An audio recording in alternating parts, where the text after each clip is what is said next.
Just got done checking out a new barber. Worked out pretty good. Last one didn't wind up being that good at all. Got some new shirts made.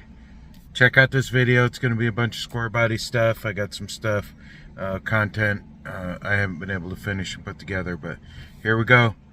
Like, share, subscribe, comment, do all that good stuff. Here he goes. Here's a video. Here's the video. Here's the motor we're going to use.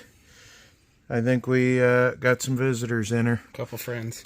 But this motor supposedly smoked a little bit on the startup. Yes, it was in a 57 Chevy when we bought it. We bought this motor. It has a running 305 for $200, I think. And we used the brand new 2-barrel carburetor on something else. Plus we got a, it's got a flywheel on it. So it used to be with a standard. We got about $700 or $800 worth of parts on here. So wait till you see that. Well, guys, trying for progress. Trying to get that motor right there brought over so I can put it in that Blazer right there. So in order to do that, we have to start the four-wheeler to get it out of the way. Four-wheeler won't start. Battery's dead. Probably needs a new battery. Got to get that engine out right there. There's stuff in the way, so I figured I would take to put the motor in the back of there. Well, there's rocks in there and the tire's flat, so can't move it till the tire gets flat. I'm gonna just back it over and throw the rocks over there, but then I got to get the air compressor started to get the stuff going. Progress, no progress, right? We call this man stuff around here. In other words, we're doing stupid shit. Dakota has to stand on the engine lift because the engine we're putting in the back of here, you know.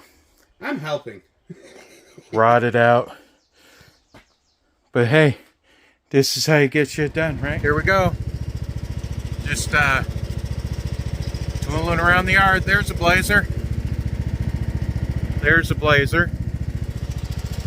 There's a Blazer. There's a Blazer. That motor's going in. And then there's another Blazer. And there's another one out in the yard. Blazers everywhere. All right, yeah. So here we go. We have to go through and figure out exactly. Maybe I'll have to see why that's leaking or what's going on there. We're smart enough to fill the holes with them. We have to take the flywheel off because this is an automatic. So yeah, we got to make sure the rod's in there. At the very bottom, the thing that's got the little... Yeah, little slot. Okay. It's in there. We're going to pull this 2-barrel intake off. We have a beautiful 4-barrel chrome one. So it's a lot easier to work on this while it's here rather than way down in here. So what we're going to do is we're going to put the chrome manifold on. We're going to drop the distributor in with cylinder 1 up. We're going to put the new flex plate on. And then we're going to just drop it in here. And I got some paint. We're going to paint this and get her cleaned up. I'm just throwing paint over everything. I mean, maybe except the firewall, but we'll figure something out. Them inner fenders, we left the hood off too long, and there was no paint left, and it rusted. So, but the frame under this looks really good. I know I got that crack in that cross member right there later on someday. We're only putting this motor in temporarily because that 6-liter in that Escalade over there is going to come out and go in here. And basically we're taking a lot of the good stuff off that Escalade and putting it in here. The rear disc brakes, we're going to put the whole axle under here.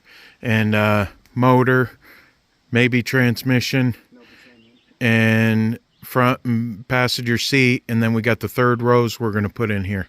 So it's actually going to be just basically a winter vehicle, but you know, so that way we don't have to drive that in the winter, or that in the winter, or that in the winter.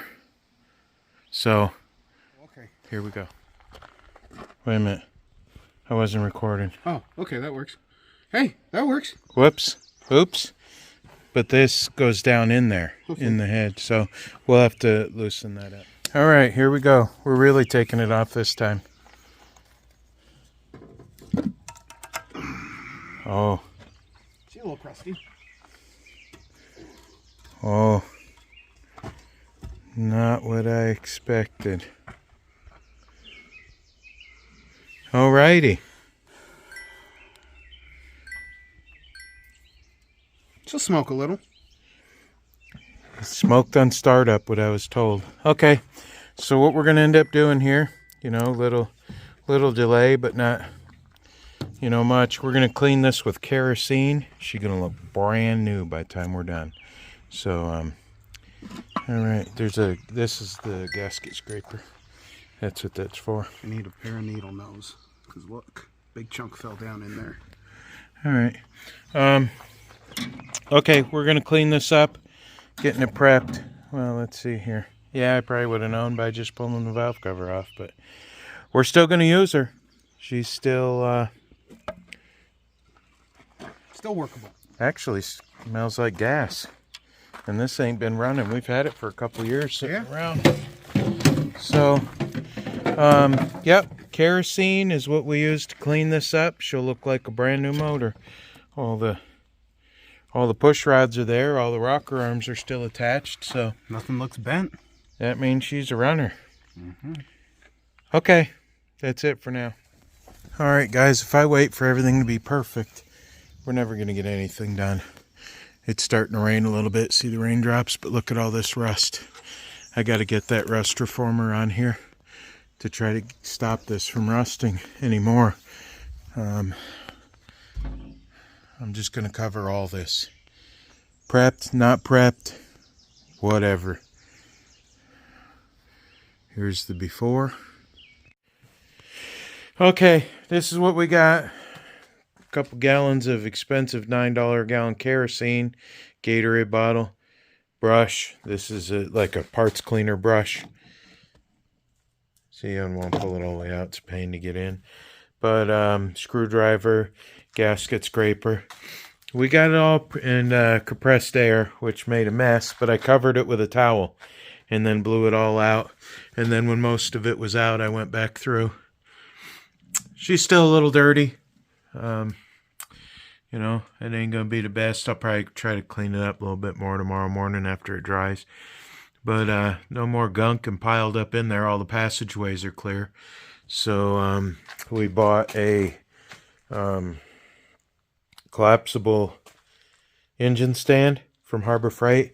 I have, about 4 or 5 engines around here on engine stands and didn't want to free one up. So the same old Pittsburgh power engine lift I've been using for 20 years probably. But this is the engine. If this one don't work, I do got another one in that wrecked Blazer back there. I might try that before I try this one. That one's a 1974 350. We're kind of pretty hot for those. But I'm not going to do anything special with the time and chain cover. I got a couple of them. When Pep Boys closed down, they discounted all their stuff to like $2 and $3. And actually, I probably have another set of valve covers, brand new chrome ones. But in the back of that Blazer that this is going in, them are big block valve covers. Somewhere around here. Oh, that's the chrome intake we're going to put on it. And we got a big block intake.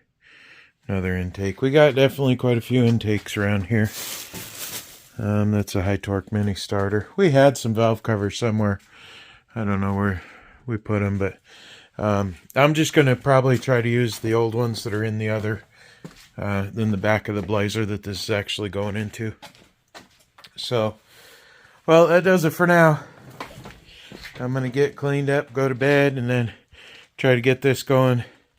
I really want to have this at least set in. We got paint. I had my wife go through all the paint.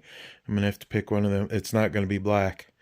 It'll be yellow or red. We'll see how much red we got. I'll paint the motor before we drop it in. But tomorrow you'll see what else we do. Okay, bye. While I'm working on the engine, getting my wife to vacuum all this out. We'll take all the tools out, vacuum it out, get it cleaned up as much as we can. Pushing. We don't really have the time to be messing around with this, but we're gonna anyway. So you get stuff done, just keep on it. We got a window to put back in here, so we're gonna get that done. And we'll go from there. Alrighty, everybody, we gained some progress. See, now is the back window. All I did was took some regular black RTV silicone and stuck it down in the trail, in the track. Let's see if we can see that anywhere. Anyway, maybe not. But I'm gonna get a hold of my buddy John at Mr. A's Weather Stripping. I'm gonna get the inner and outer of this ordered, and this back piece here, it will actually need all the stuff in the track before I can drive it again. But there we go. We're gaining progress on Southern Comfort. Check that out. Is that cooler than heck or what? Okay.